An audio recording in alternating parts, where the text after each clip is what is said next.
Kwa lengo ya kuimarisha ukaribu pamoja na raia wa sultani anaoiongoza, Mheshimiwa Mwami Longangi wa Ine Biemba Kampangalasa kupitia mwakilishi wake Bwana Jacques Hassan Mutumbwa, mratibu wa usultani tena kiongozi wa wafanyakazi wa usultani hiyo ya Wamzimu, aliweza kukutana na viongozi mbalimbali wa eneo ya usultani, hasa wa eneo ya mkoa mdogo wa Balinzi, eneo ya Kakorokelwa, kunako shule moja iitwayo Kibenge.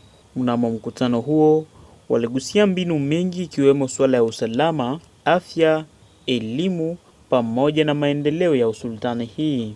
Kwenye makumi ya wahudhuriaji, Mheshimiwa Jacques Hassani akiwa mwakilishi wa Mwami aliweza kuonyesha mambo mengi ambao inahitajika kufanyika, ikiwemo kazi ya pamoja aina salongo popote pale mnamo sultani wa Mzimu, na ambao itakuwa inaendeshwa kila siku ya Jumatatu, yani siku ya kwanza, ili kusaidia kuboresha usafi mnamo sultani. Amepigia na kukazania kwamba yeyote ambaye atakuwa anafanya kazi kama na hizo atakuwa basi anapata rumande ya pesa 20,000 za Kongo. Kusenea shiferi yetu, magoma yetu na mavilaji zetu. Sisi wote twende kusalo. Bamotar hakuna circulation. Sisi wote tunapaswa tuchunga kwa sala umenishi.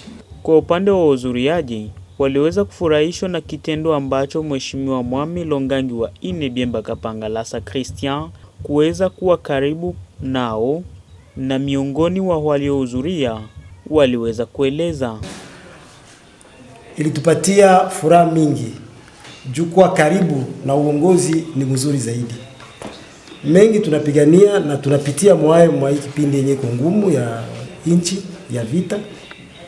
Na tunashukuru kwa hii yenye tunatoka kupewa hapa, na kama viongozi walisha kupana maelekezo fulani wa kulamusha zamiri za wakaaji.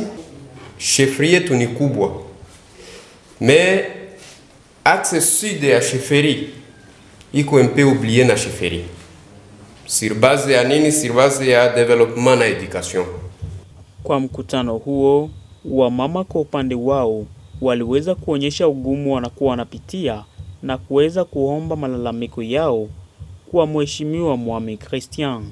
Napiga kwanza asante kwa mwami wetu wa Sheferi kwa kutumia staff yake na kusemelea na shie maiku hapa ya Balinzi.